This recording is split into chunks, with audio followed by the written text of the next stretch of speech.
তোমরা কি পুতুল দিয়ে কখনো খেলেছো? আমি তো ছোটবেলায় অনেক পুতুল খেলেছি, মাঝে মাঝে পুতুলের বিয়েও দিয়েছি। তোমরাও নিশ্চয়ই পুতুলের বিয়ে দিয়েছো। আজকে তোমাদের সাথে দুজন বন্ধুর পরিচয় করে দিব। তাদের নাম মিতুল ও পিপু। শুধু তাই নয়, তাদের দুটো পুতুল টম ও টুকির সাথেও তোমাদের পরিচয় করিয়ে দেব এবং গল্পে গল্পে শুনবো তাদের শুভ বিবাহের কথা।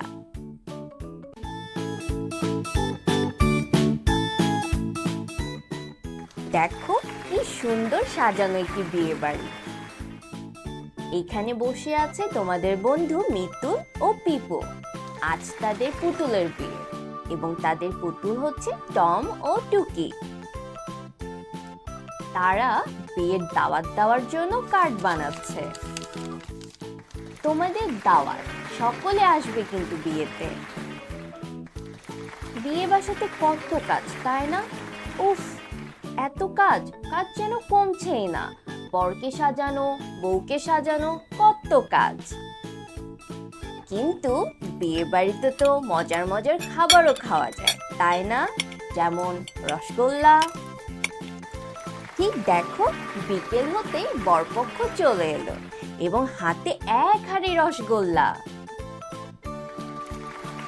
বিয়ে বাসাতে তো অনেক গান বাজনা হয় এবং দাদি এখানে গান করছেন। লীলাবালি বর যুবতী সৈক, বর যুবতী সৈক, কি দিয়া সাজাই মুখ তরে।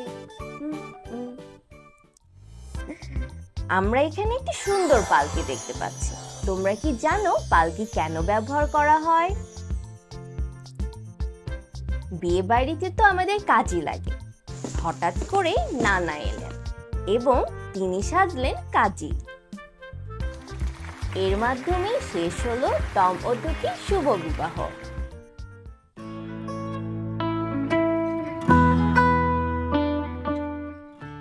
এই গল্পে আমরা দেখেছি মিতুল ও পিপু তাদের পুতুলের বিয়ে নিয়ে কত আনন্দিত এবং সেখানে সাহায্য করেছেন আমাদের বড়রাও।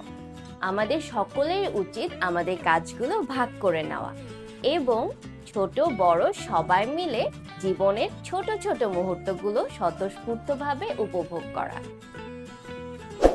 এরকম মজার মজার গল্প শুনতে হলে সাবস্ক্রাইব করে ফেলো আমাদের চ্যানেলটি এবং ফ্রি গল্পের বই পড়তে হলে ডেসক্রিপশন দেওয়া লিংক থেকে ডাউনলোড করে ফেলো লেটস রিড অ্যাপ।